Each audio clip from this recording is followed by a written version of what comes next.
चिराग पासवान अपने आवास पर प्रदेश और राष्ट्रीय पदाधिकारियों के साथ मीटिंग करने वाले हैं। इस मीटिंग के बाद चिराग पासवान कुछ बड़ा ऐलान कर सकते हैं। ये माना जा रहा है कि वह एनडीए में शामिल होने को लेकर ऐलान करने वाले हैं। लेकिन इस बीच केंद्रीय गृह राज्य मंत्री नित्यानंद राय अचानक चिराग पासवान के आवास पहुंच गए, जहां उन्होंने चिराग पासवान को एक मजबूत नेता बताया।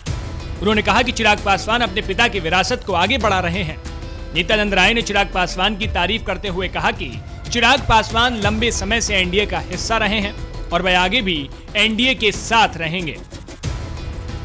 गौरतलब है कि बीजेपी के केंद्रीय गृह राज्य मंत्री नित्यानंद राय अचानक चिराग पासवान के आवास पहुंचे, जहां उन्होंने चिराग पासवान से मुलाकात की और मुलाकात कर पत्रकारों से बात करते हुए कहा कि चिराग लंबे समय से बीजेपी के साथ जुड़े हुए हैं, आगे भी एनडीए का हिस्सा रहेंगे।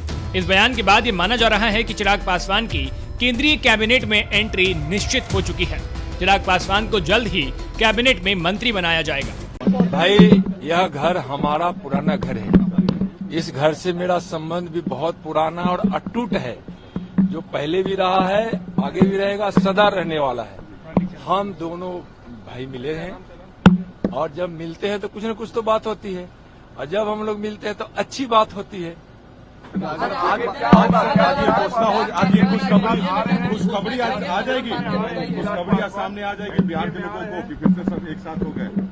हम देखिए, माननीय रामविलास भैया और भाजपा हमेशा बिहार को या देश को अपनी सेवा से, काम से हमेशा खुश ही रखने का काम किए हैं, समझे ना। यह तो हम लोग के स्वभाव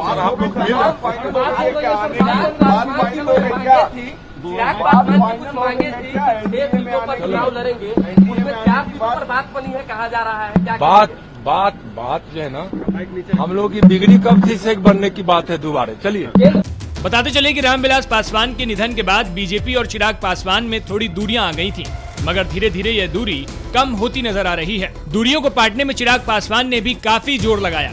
उन्होंने नाराजगी के बावजूद बिहार में हुए उपचुनाव के दौरान बीजेपी के लिए प्रचार किया, जिसका नतीजा यह निकला कि अब बीजेपी चिराग पासवान को कैबिनेट मंत्री के पद से नवाजने पर विचार कर रही है। माना जा रहा है कि उनकी यह कुर्सी पक्की हो चुकी है। जल्द ही उन्हें केंद्रीय कैबिनेट का हिस्सा बनाया जा सकता है।